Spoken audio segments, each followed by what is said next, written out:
नए जहां में मानवता से भी पहले सृष्टिकर्ता ने बनाया सांझ सवेरा।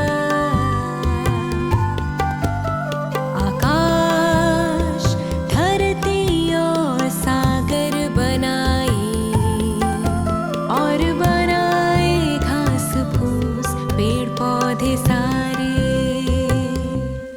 दिन और साल, मौसम और प्रकाश बनाए उसने।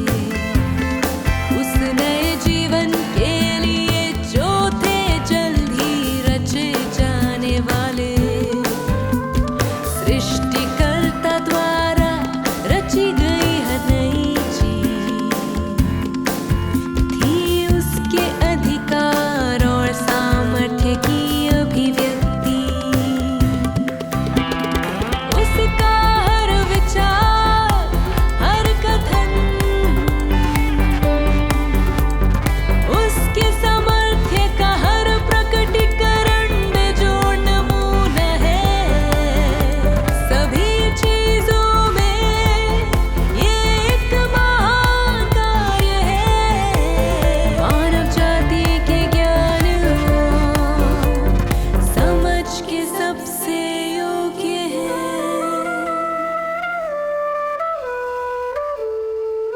उसके वचन और संपादन का समय था एक ही, नहीं था उनके बीच कोई अंतराल या विसंगति। सभी नई चीजों का प्रकटन और जन्म है सबूत सृष्टिकर्ता के अधिकार के। उसका वचन है सच्चा, वो होगा जरूर पूरा। जो किया गया संपन्न रहेगा वो सदा सर्वदा। ये तथ्य बदला नहीं कल से आज तक, और इसलिए रहेगा ये ऐसा ही सदा सर्वदा। उसका हर विचार, हर कथन उसके सामर्थ्य का हर प्रकटीकरण बेजोड़ नमूना है। सभी चीजों में ये एक महान कार्य है। मानव जाति के ज्ञान और समझ के सबसे योग्य है। सृष्टिकर्ता का सामर्थ्य और अधिकार निरंतर करते रहते चमत्कार। परमेश्वर खींचता इंसान का ध्यान, उसके करम पर उनकी नजरें है गड़ी। जो है अचरज भरा और है उसके अधिकार के प्रयोग से।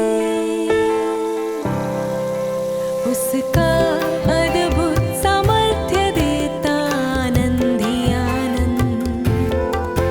इंसान है चकित, अति आनंदित, खुशी से चहकते हैं। वे हैं द्रवित, विस्मय से भरे, वे आनंद से उछलते हैं। इंसान के अंदर आदर और श्रद्धा जन्मती है। उसका हर विचार, हर कथन उसके सामर्थ्य का हर प्रकटीकरण बेजोड़ नमूना है। सभी चीजों में ये एक महान कार्य है। मानव जाति के ज्ञान और समझ के सबसे योग्य है। सृष्टिकर्ता का अधिकार और उसके करम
ईश्वर में सच्ची आस्था केवल उद्धार पाना, नेक इंसान होना नहीं है, इंसान के समान बनना नहीं है।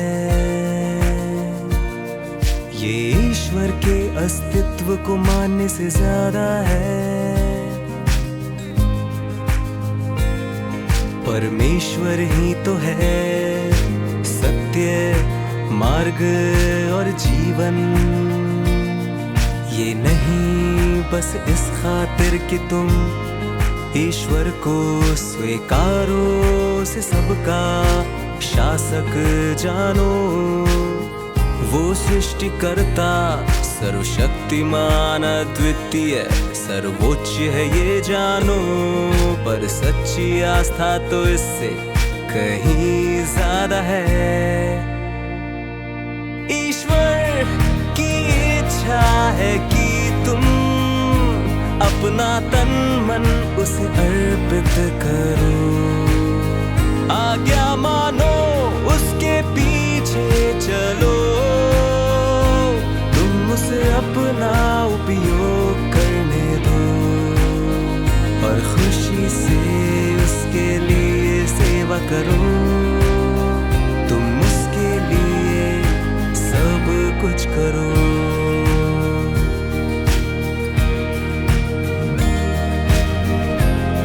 केवल चुने हुए लोग ही उसमें आस्था ना रखें, उसकी आराधना करे हर इंसान, उसकी आज्ञा पालन करे, उसकी सुने हर इंसान। क्योंकि उसी का सृजन है हर इंसान। ईश्वर की इच्छा है कि तुम अपना तन मन उसे अर्पित करो, आज्ञा मानो उसके पीछे चलो। तुम उसे अपना उपयोग करने दो और खुशी से उसके लिए सेवा करो। तुम उसके लिए सब कुछ करो।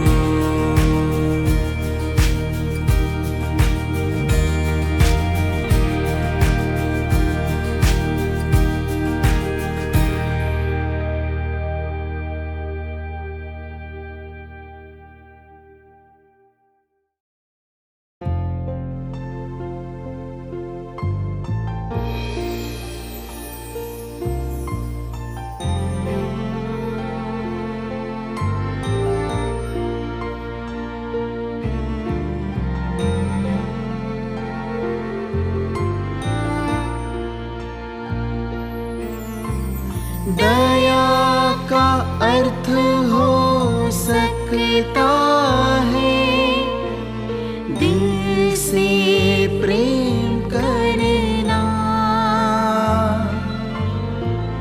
दया का अर्थ हो सकता है प्रेम और रक्षा करना।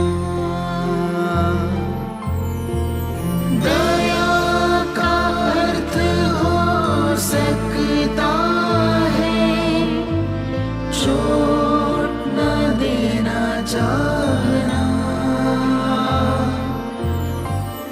दया का अर्थ हो सकता है कोमलता महसूस करना।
ईश्वर के दिल और रवैये को उजागर करता है।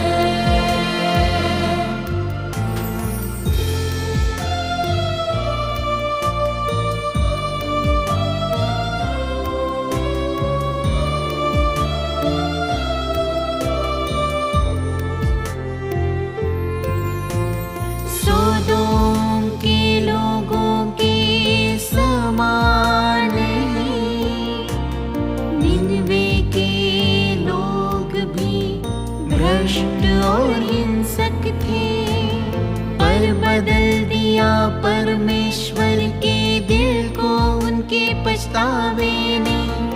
इसलिए उसने लिया फैसला, वो नष्ट ना करेगा उन्हें। सच्चे समर्पण और पाप के लिए पछतावे के साथ, सच्चे और दिल से किए गए कर्मों के साथ। निनवे के लोगों ने गले लगाया परमेश्वर के आदेशों को, इसलिए परमेश्वर ने उन पर बरसाई दया अपनी।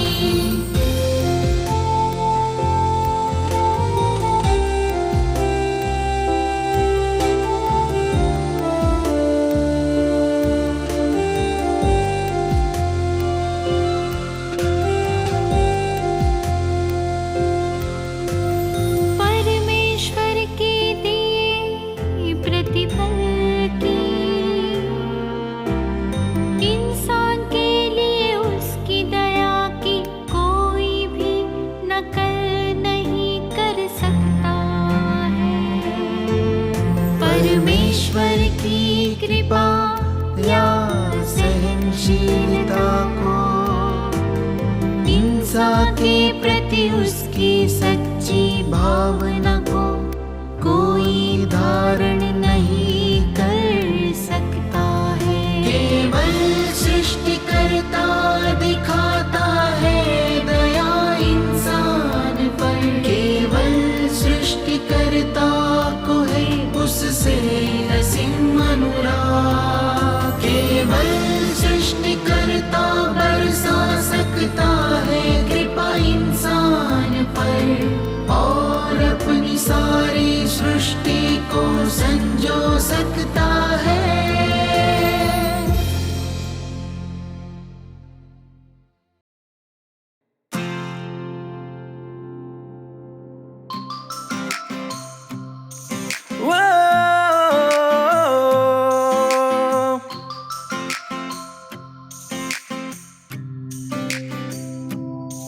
देधारी प्रभु करते हैं अंत उस युग का, जहाँ मानव जाति ने कभी न देखा यहोवा का चेहरा। करते हैं प्रभु अंत उस युग का, जहाँ मानव का ज्ञात प्रभु में रहा विश्वास। अंतिम देधारी प्रभु का काम रहा लाना मानव को ज्यादा सच्चे व्यवहारिक और सुहाने युग में।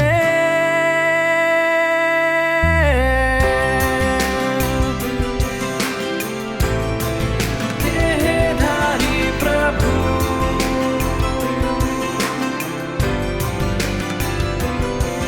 करते हैं ना केवल अंत व्यवस्था और सिद्धांत के युग का, करते हैं उजागर जग के सम्मुख ऐसे परमेश्वर को।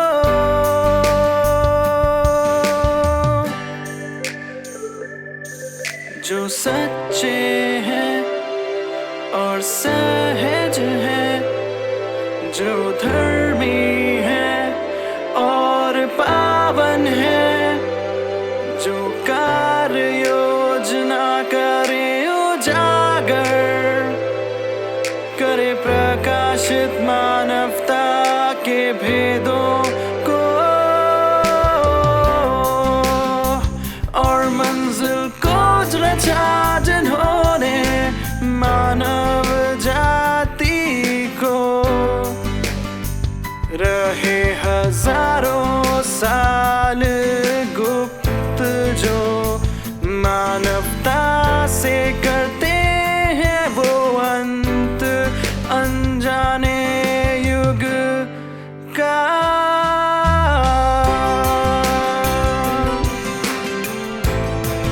देहधारी प्रभु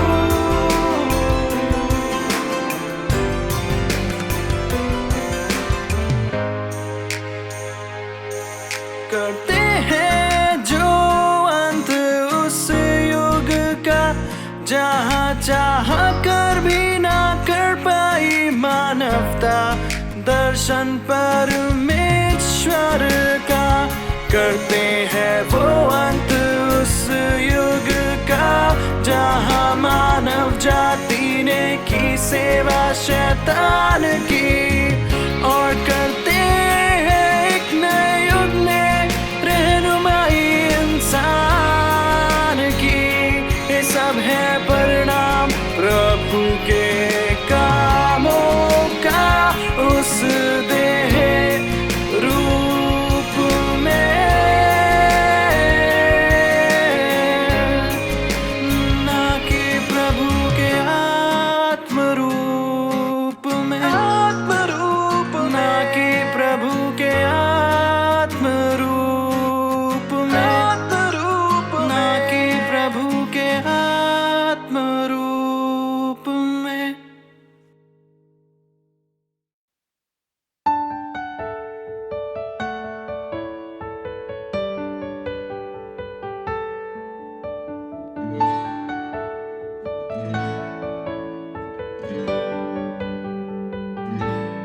परमेश्वर अब आत्मिक देह में नहीं, बल्कि अपने दूसरे देह धारण के देह में कार्य करता है। वो एक साधारण देह है जो दिखता है दूसरों सा, फिर भी जो सच तुमने कभी न सुना उन्हें वो प्रदान करता है। ये तुच्छ देह रखता है परमेश्वर के सारे सत्य वचनों को। ये देह अंत के दिनों में परमेश्वर का कार्य करता है। परमेश्वर के पूरे स्वभाव को भी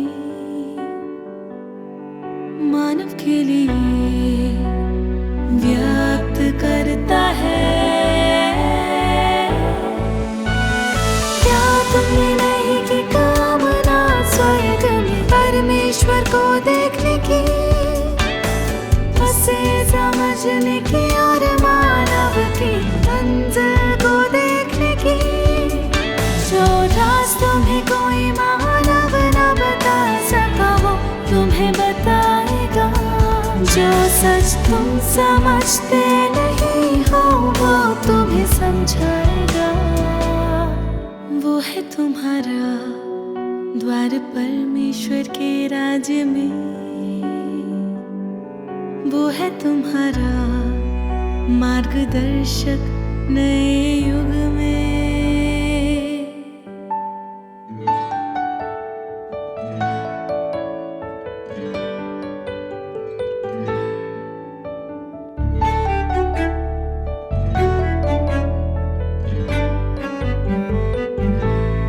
ऐसा साधारण देह असीम रहस्यों को समेटे हुए है।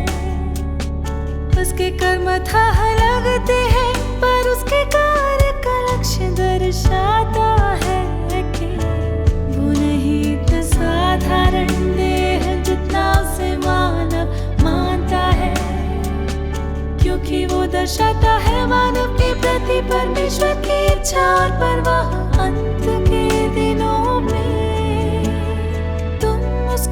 वचनों को सुन नहीं सकते, जो स्वर्ग और धारा को कपाते हैं। ना ही देख सकते हो उसकी ज्वाला सी आंखों को, ना महसूस कर सकते हो उसके लौह दंड को, पर तुम सुन सकते हो परमेश्वर के रोष को उसके वचनों में, और जान सकते हो कि परमेश्वर मानव जाति के प्रति हमदर्दी दर्शाता है। तुम देखोगे उसके धार्मिक स्वभाव को, उसकी प्रज्ञा को, और करोगे एहसास पूरी मानव जाति के प्रति परमेश्वर की चिंता और परवाह का। क्या तुमने नहीं की कामना स्वर्ग में परमेश्वर को देखने की, उसे समझने की और मानव की मंजिल को देखने की? जो रास्तों में कोई मानव न बता सका वो तुम्हें बताएगा, जो सच तुम समझते नहीं हो वो तुम्हें समझाएगा। वो है तुम्हारा द्वार परमेश्वर के राज्य में, वो है तुम्हारा मार्गदर्शक नए युग में।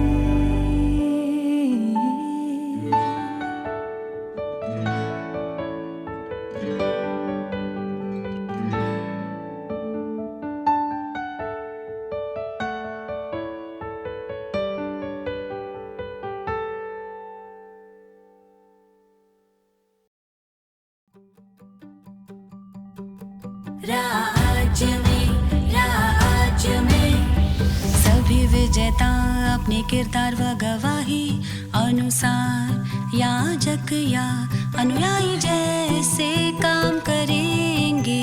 राज्य में याजकों का समूह उनसे मिलकर बनेगा, जो कष्टों में जीत जाएंगे। राज्य में जो सचमुच करते ईश्वर से प्रेम, वही अंत में रहेंगे। राज्य में किसी के साथ ईश्वर बुरा न करेगा, जो सचमुच करे प्रेम उसे।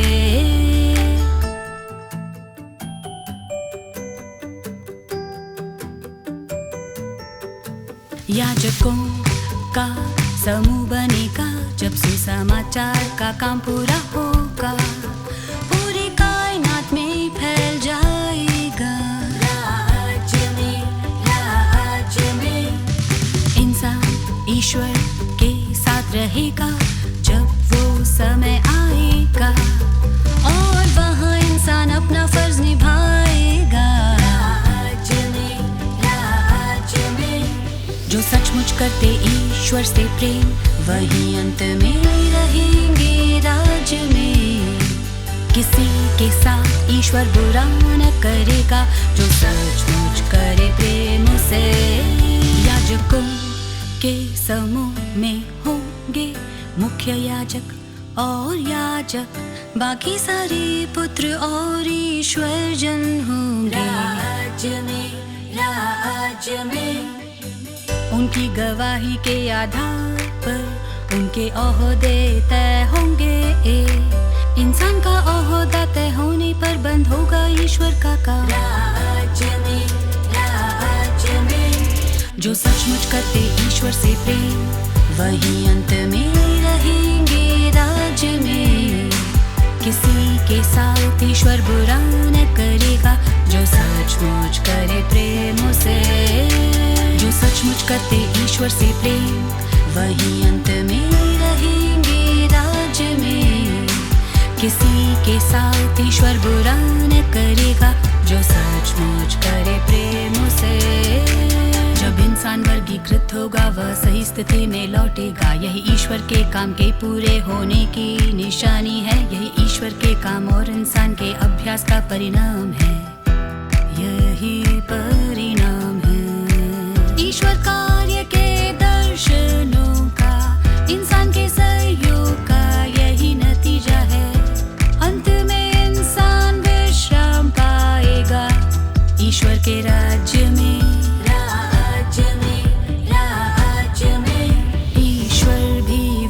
के लिए अपनी आवाज में लौटेगा। इंसान और ईश्वर के बीच 6000 सालों के सहयोग का यही परिणाम है।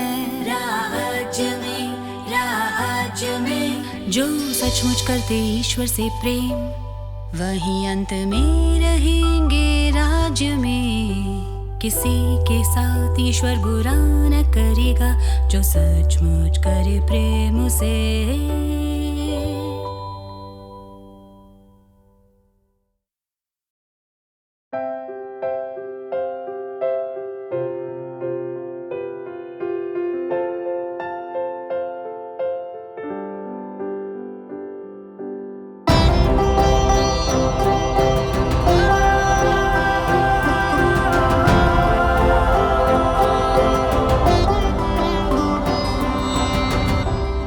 परमेश्वर सभी जातियों, देशों और उद्योगों के लोगों से करता है आग्रह, सुनो परमेश्वर की आवाज। देखो उसका काम, इंसानियत की तकदीर की और दो ध्यान।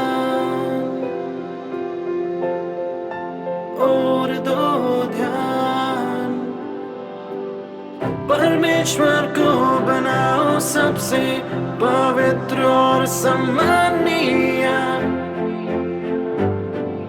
आराधना के लिए उच्चतम और एकमात्र बिंदु। परमेश्वर के आशीष में जीने दो पूरी इंसानियत को, जैसे इब्राहिम के वंशज जीते थे यहोवा के वादे में।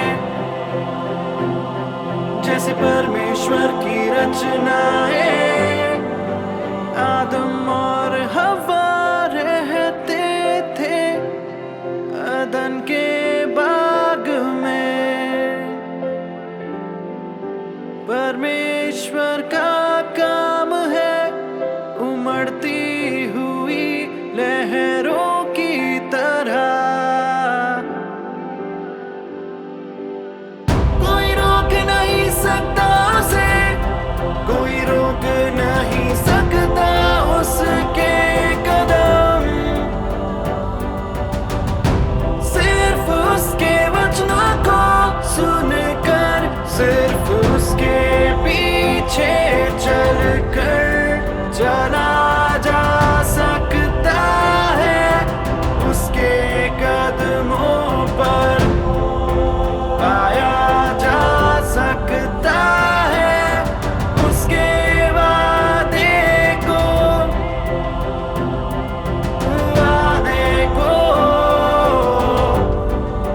बाकी सभी को सामना करना होगा कुल विनाश, प्राप्त करनी होगी उनकी योग्य सजा, उनकी योग्य सजा।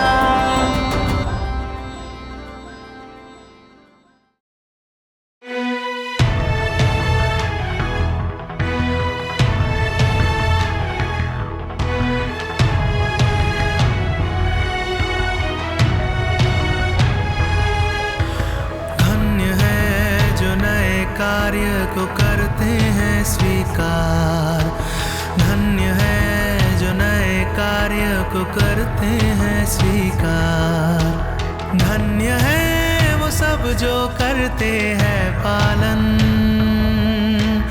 पवित्र आत्मा के आज के कथनों का। नहीं फर्क पड़ता कि वे कैसे हुआ करते थे, या पवित्र आत्मा उनमें कैसे काम किया करता था। धन्य है वे ज्यादा सबसे जिन्होंने पा लिया है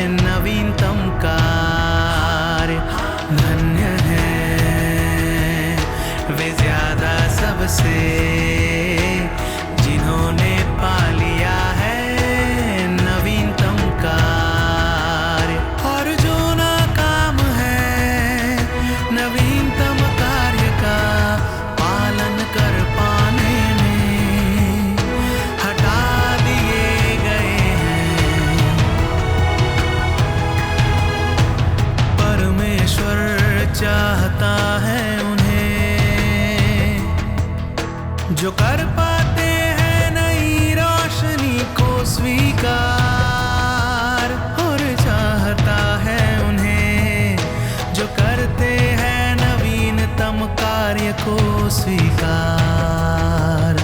वो कर पाते हैं खोज पवित्र आत्मा के काम की और समझ पाते हैं नई चीजों को और कर पाते हैं दरकिनार पुरानी धारणा को और करते हैं पालन आज परमेश्वर के काम का। लोगों का ये समूह जो आज के नवीनतम कार्य को करता है स्वीकार। कर चुका था परमेश्वर जिन्हें नियत पहले से युगों पूर्व और धन्य है ज्यादा सबसे वो लोग। सुनते हो सीधे ही परमेश्वर की आवाज तुम लोग और निहारते हो परमेश्वर का प्रकटन। और निहारते हो परमेश्वर का प्रकटन। और इसलिए पूरी धरती और आकाश में और युगों युगों में नहीं है इतना कोई धन्य जितना तुम लोगों का ये समूह है। और इसलिए पूरी धरती और आकाश में और युगों युगों में नहीं है इतना कोई धन्य जितना तुम लोगों का ये समूह है। नहीं है इतना कोई धन्य जितना तुम लोगों का ये समूह है। नहीं है इतना कोई धन्य जितना तुम लोगों का ये समूह है।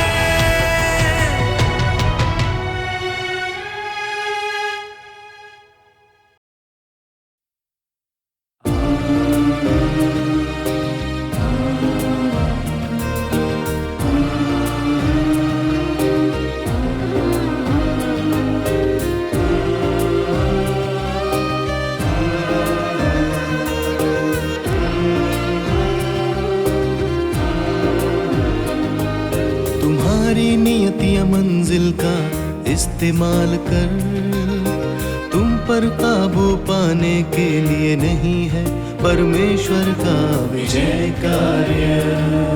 इस तरह काम करने की जरूरत नहीं वास्तव में। विजय कार्य का मकसद है इंसान से एक सृष्टि होने का। कर्तव्य पूरा करवाना सृष्टिकर्ता की आराधना करवाना और इसके बाद वो अद्भुत मंजिल में प्रवेश कर सकेगा।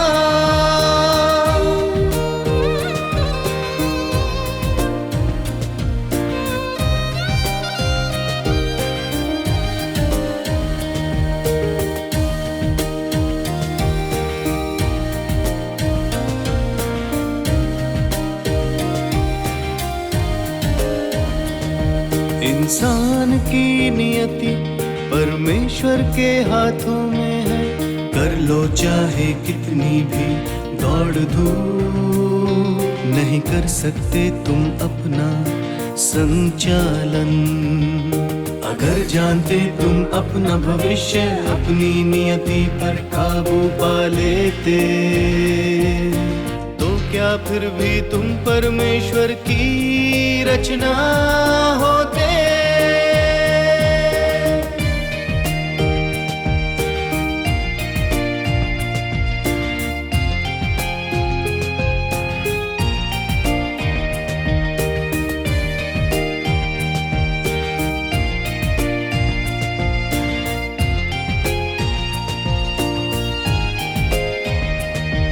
परमेश्वर जैसे भी काम करे सब है इंसान के लिए। सारी सृष्टि आकाश और जमीन सभी इंसान की सेवा करते हैं। मौसम, सूरज, चंदा और सितारे, जीव जंतु और पेड़ पौधे सारे, सब है इंसान के जीवन के लिए, सब है इंसान के लिए। कैसे भी ताड़ न दे परमेश्वर इंसान को, यह है उसके उद्धार के लिए। कर परमेश्वर करे उसे वंचित देह की आशाओं से, यह है शुद्धिकरण के लिए। यह शुद्धिकरण है इंसान के अस्तित्व के लिए। परमेश्वर का सारा न्याय है इंसान के लिए। इंसान कैसे स्वयं का संचालन कर सकता है? गर उसकी नियति सृष्टिकर्ता के हाथों में है,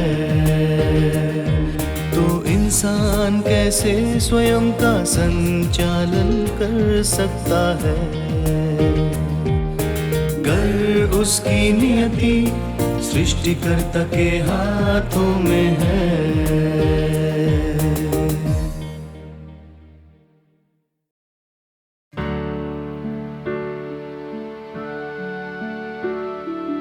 केवल जब ईश्वर ने नए स्वर्ग और धरा में प्रवेश किया, तब जाकर उसने महिमा के दूजे हिस्से को प्रकट किया।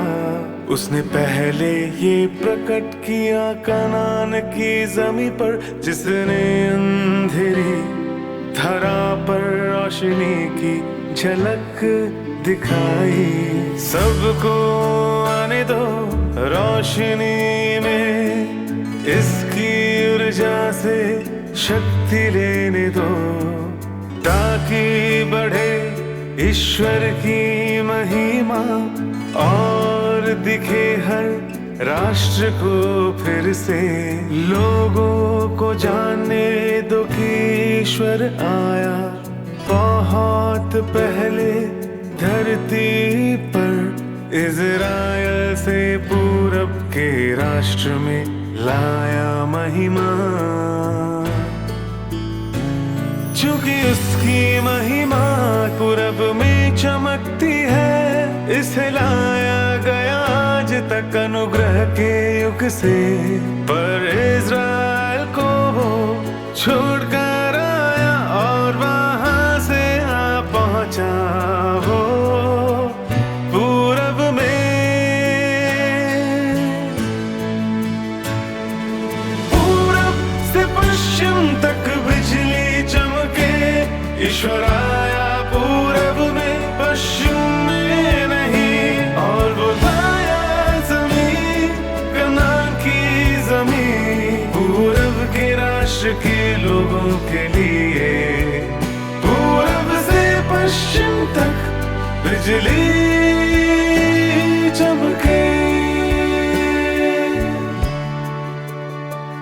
जब पूरब की रोशनी धीरे धीरे होती है श्वेत, तब धरा का अंधकार बन जाएगा प्रकाश। मानव जानेगा ईश्वर बहुत पहले इज़राइल छोड़ चुका, और वो पूरब में इस बार नए रूप में उभर रहा है। ईश्वर एक बार इज़राइल में अवतरित हो चुका है, और फिर छोड़ कर गया वो उस ज़मीन को। पर क्योंकि उसका कार्य विश्व की अगुवाई करता है, इज़राइल में वो फिर से नहीं जन्म ले सकता है। पूरब से पश्चिम तक बिजली चमके, ईश्वर आया पूरब में पश्चिम में नहीं, और वो लाया ज़मीन कनान की ज़मीन पूरब के राष्ट्र के लोगों के लिए। पूरब से पश्चिम तक बिजली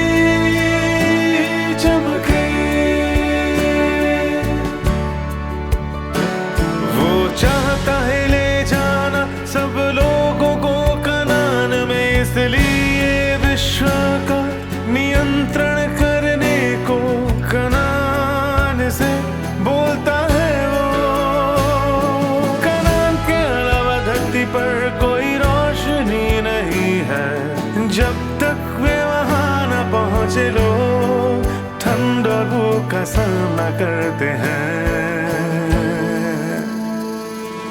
पूरब से पश्चिम तक बिजली चमके, ईश्वर आया पूरब में पश्चिम में नहीं, और बुलाया जमीन कनान की जमीन, पूरब के राष्ट्र के लोगों के लिए। पूरब से पश्चिम तक बिजली चमके।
प्रकाश का आनंद लेता है इंसान, परमेश्वर द्वारा दी गई हवा का आनंद लेता है इंसान, परमेश्वर स्वयं द्वारा छोड़ी गई सांस में ही अभी सांस लेता है इंसान। हाँ, परमेश्वर द्वारा दी गई हवा का आनंद लेता है इंसान। फूलों, मछलियों, कीट, परिंदों जैसी चीजों का अब भी आनंद लेता है इंसान, परमेश्वर द्वारा रची चीजों का आनंद लेता है इंसान। एक दूसरे की जगह लेते हैं दिन रात, परमेश्वर के दिए चार मौसम हमेशा की तरह आपस में बदलते रहते हैं। हर किस्म का जीव जो रहता है दूसरी चीजों के संग, चला जाता है, लौट आता है, फिर चला जाता है। पलक झपकते ही लाखों परिवर्तन हो जाते हैं, मगर उनका सहज ज्ञान और जीने के नियम है जो नहीं बदलते कभी।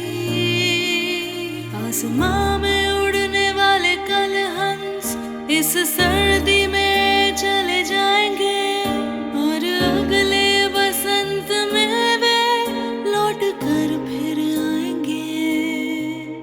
जल की मछलियाँ छोड़ती नहीं कभी झीलें नदियाँ, छोड़ती नहीं कभी पानी, ये घर है उनका। हर तरफ शलभ ज़मीं पर दिल खोल कर गाते हैं, किस तरह वे काटते हैं गर्मियों के दिन ज़मीं पर, और घास में झिंगूर लहराती हवाओं के संग गुनगुनाते हैं। ये घास के पतझड़ गीत है, सब परमेश्वर ने बनाए हैं। हर किस्म का जीव जो रहता है दूसरी चीजों के संग, चला जाता है, लौट आता है, फिर चला जाता है। पलक झपकते ही लाखों परिवर्तन हो जाते हैं, मगर उनका सहज ज्ञान और जीने के नियम है जो नहीं बदलते कभी। कल हंस वृंद में होते इकट्ठे और बाज तन्हाई में रहते हैं, शिकार करेंगे शेरों के समूह और इस तरह खुद को जिंदा रखेंगे। बारहसिंघा घास और फूलों से बहुत दूर नहीं जाते हैं। हर किस्म का जीव जो रहता है दूसरी चीजों के संग, चला जाता है, लौट आता है, फिर चला जाता है। पलक झपकते ही लाखों परिवर्तन हो जाते हैं, मगर उनका सहज ज्ञान और जीने के नियम है जो नहीं बदलते कभी। उन्हें मुहैया कराता है परमेश्वर, उनकी जिंदगी को पोषण देता है परमेश्वर। इस सहज ज्ञान को उनके बदल नहीं सकता कोई। इन जीवों के जीवन के नियमों में बाधा नहीं डाल सकता कोई।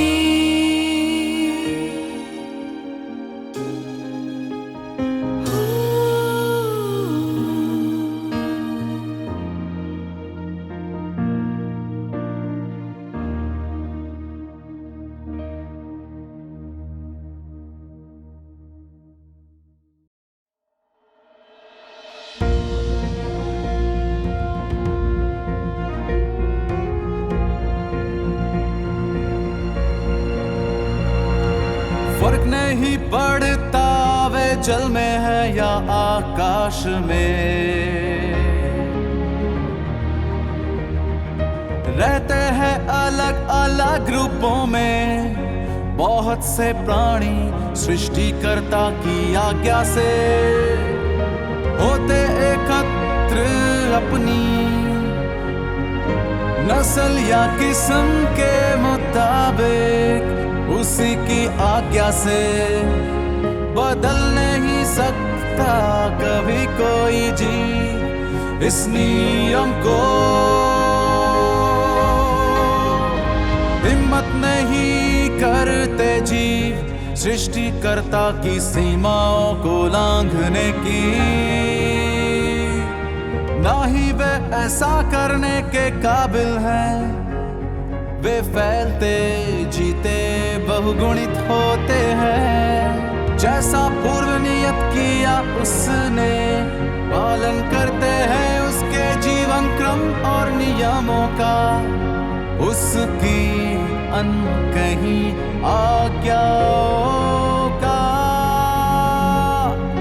करते हैं पालन आज भी उसके बनाए आदेशों नियमों का।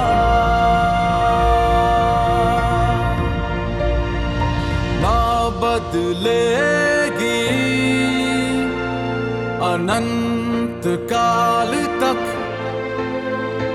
उसके अधिकार की तरह अद्वितीय पहचान सृष्टिकर्ता की। दर्शाता रहेगा उसका अधिकार, उसकी अद्वितीय पहचान को सदा मौजूद रहेगा उसका अधिकार। उसकी पहचान के साथ अनंत काल तक प्रकट होता है अधिकार उसका। ना सिर्फ अपने कहे को पूरा करने में, बल्कि उन पर राज करने की काबिलियत में, उन्हें जीवन और जोश देने में। अनंत काल तक उन्हें पूर्ण आकार और भूमिका में बनाए रखने में प्रकट होता है ये उसके असीम विचारों में। ना बदलेगी अनंत काल तक उसके अधिकार की तरह अद्वितीय पहचान सृष्टिकर्ता की।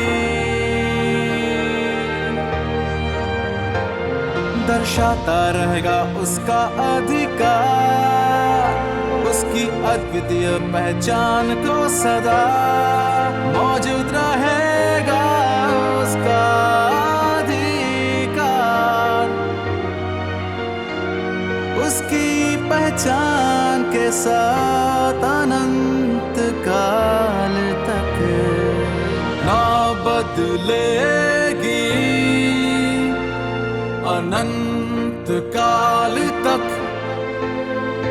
उसके अधिकार की तरह अद्वितीय पहचान सृष्टिकर्ता की। दर्शाता रहेगा उसका अधिकार, उसकी अद्वितीय पहचान को सदा मौजूद रहेगा उसका अधिकार। उसकी पहचान के साथ अनंत काल तक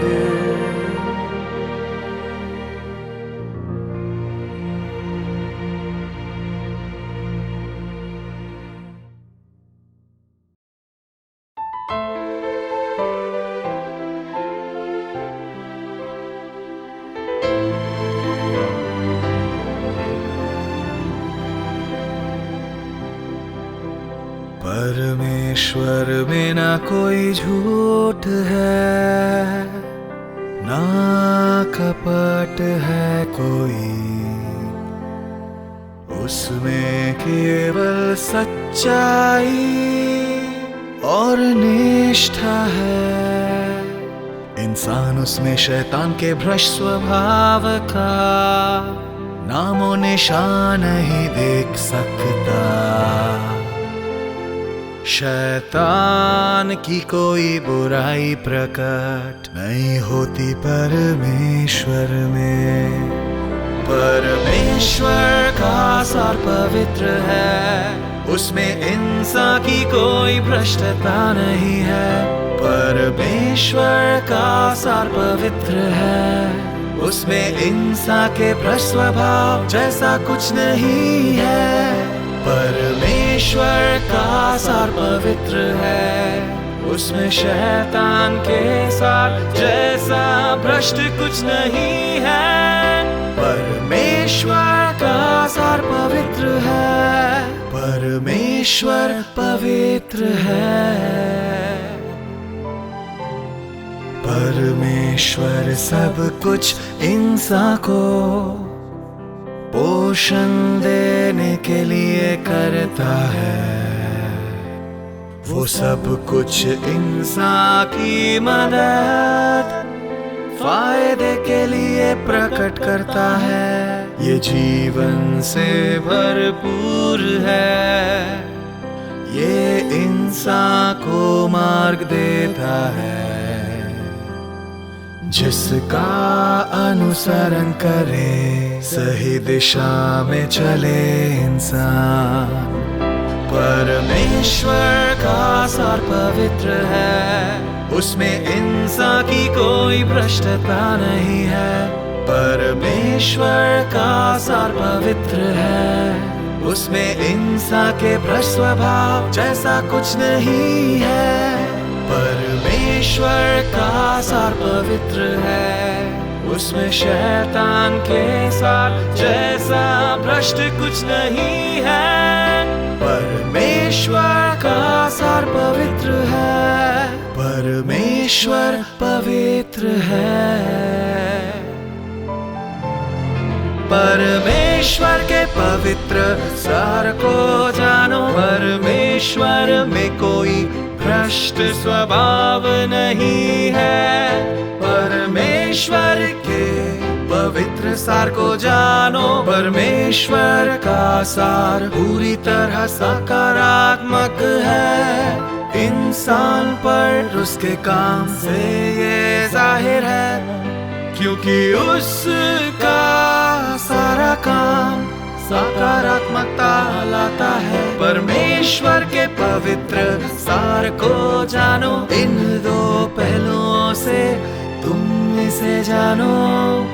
परमेश्वर का सार पवित्र है, उसमें इंसान की कोई भ्रष्टता नहीं है।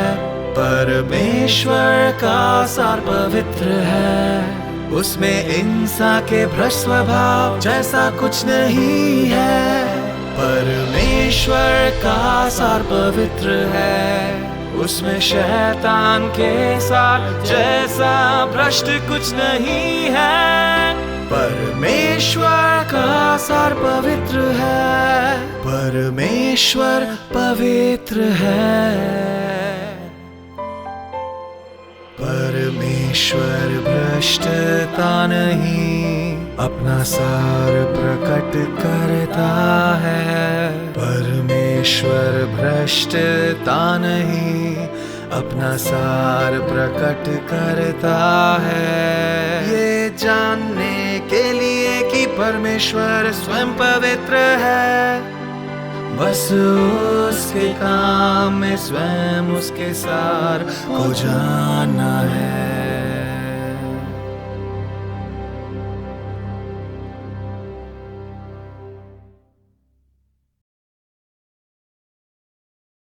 परमेश्वर में आस्था की राह है, राह उससे प्यार करने की। यदि तुम ईश्वर में आस्था रखते हो तुम्हें उसके प्रति प्रेम रखना चाहिए। ईश्वर से प्रेम का अर्थ नहीं है केवल उसके प्रेम को चुकाना, नहीं है करना प्रेम विवेक द्वारा उससे, बल्कि ईश्वर के प्रति है रखना शुद्ध प्रेम।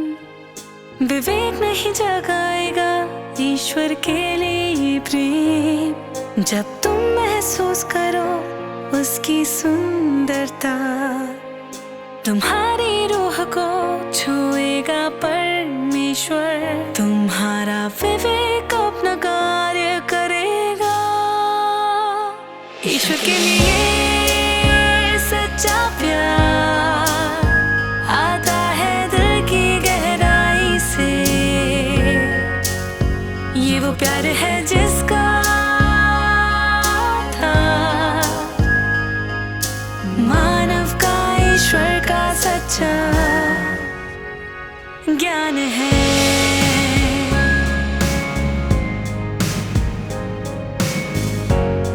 जब ईश्वर प्रेरित करे मानव के रूह को, जब उनके दिलों में ज्ञान की प्राप्ति हो,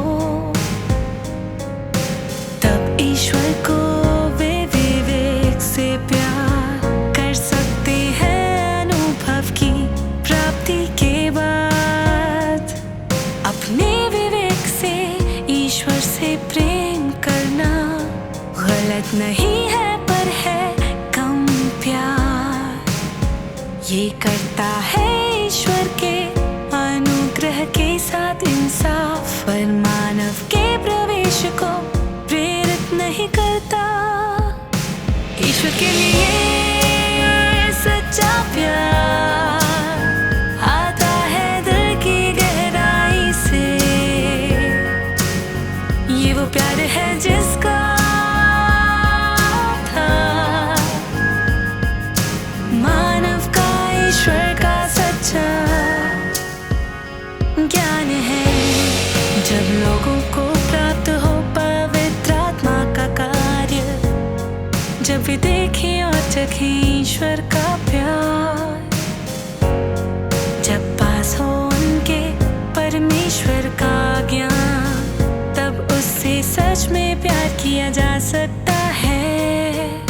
जब वे देखें कि परमेश्वर है योग्य मानव के प्यार के इतने काबिल, वो कितना प्यारा है ये देख कर वे ईश्वर से सच में प्यार कर सकते हैं। ईश्वर के लिए सच्चा प्यार आता है दिल की गहराई से। ये वो प्यार है जिसका था मानव का ईश्वर का सच्चा ज्ञान है।